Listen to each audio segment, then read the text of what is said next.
kronologi kejadian tewasnya salah satu keluarga Pak Muhammad bin Sa'ad lah, yang ikut membantu mengamankan aset tanah beliau itu pada hari itu. Jadi ada enam mobil yang sampai ke lokasi. Mobil-mobil ini sebenarnya sudah dikenal. Mobil-mobil ini ditumpangi oleh orang-orang yang pernah mengaku diminta oleh perusahaan untuk datang menyampaikan bahwa memang mereka mendesak untuk segera mengangkut batu baranya melalui jalan yang melewati tanah hak milik beliau. Jadi ada 6 mobil hari itu sekitar jam 12. Nah, kemudian ketika mobil-mobil itu sampai, mereka mencari Pak Muhammad. Nah, ketika Pak Muhammad gak ada di tempat, mereka mendatangi ke rumah satu mobil. Kemudian menegosiasikan, menyampaikan bahwa ada kepentingan bahwa mereka perlu menggunakan jalan tersebut untuk mengangkut batu bara dari perusahaan-perusahaan mereka itu. Nah, malah mereka memunculkan nilai 50.000 peret, dan gimana lah gitu. Tapi Pak Muhammad kan tidak langsung merespon, mengiyakan. Intinya beliau membuka diri saja akan hal tersebut. Tapi ketika akhirnya tidak jelas juga, akhirnya mereka pulang gitu loh. Mereka pulang, keluar dari rumah Pak Muhammad kemudian mau menuju lokasi kembali, mau mencek lokasi tanahnya, tapi ternyata sudah dapat laporan bahwa sudah terjadi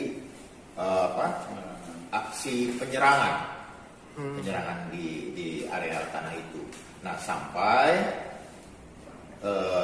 jatuh korban. Korban ini ditembak menggunakan senjata api, kemudian ditebas beberapa tebasan dengan senjata tajam, bahkan di wajah ya, di sini kalau nggak salah, ya.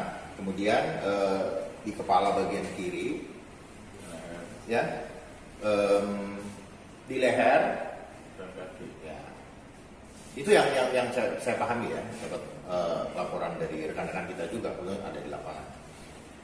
Rekan kami salah satu tim penasihat hukumnya Pak Muhammad. Motifnya itu memang salah satu yang diduga pelaku atas nama ayah ini. Hari Selasa itu dia ada datang ke pondok itu. Kemudian dia mencoba berkomunikasi baik. Kemudian menggandeng korban untuk diminta foto bersama.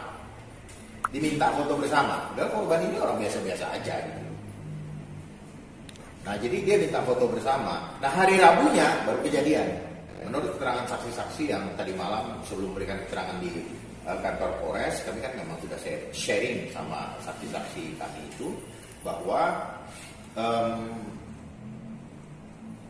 salah satu terduga pelaku ini atas nama AY ini memang dia yang mengarahkan para pelaku lainnya ini yang jumlahnya sekitar 20-an lebih lah untuk melakukan penyerangan terhadap korban gitu loh. Jadi dia megang-megang HP kemudian menunjukkan bahwa itu orangnya gitu. Makanya mereka fokus mengejar korban. Padahal di lokasi itu banyak warga masyarakat yang lain itu duduk kongko-kongko gitu loh. Cuman karena orang-orang yang turun dari 5 mobil ini beringas, bawa senjata tajam, penglihatan saksi-saksi ya, karena kami kemarin udah ngobrol dengan saksi-saksinya sebelum memberikan keterangan.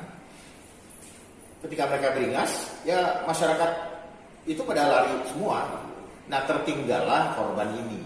Korban tidak bersenjata. Semua orang yang ada di situ memang sebagai kuasa hukumnya kami sarankan, kami minta untuk tidak membawa senjata tajam.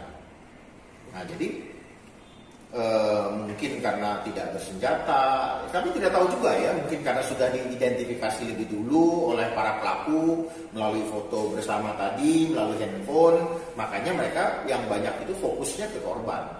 Nah, akhirnya korban ketika yang lain lari, sekitar ada 10 orang sebenarnya yang lari itu kalau menurut laporan saksi kemarin, karena mereka nggak mau nunggu gitu. Kalau nunggu ditebas semua kalau menurut saksi itu. Nah, jadi akhirnya cuma korban aja. Ketika didapati dia sudah meninggal, luka tembak di kepala, kemudian luka tebas dari kepala, leher sampai kaki, kalau tidak salah seperti. Nah, kami yakin polisi tidak akan berhenti di satu orang itu saja, karena nggak mungkin kalau pelakunya hanya satu, saksinya banyak.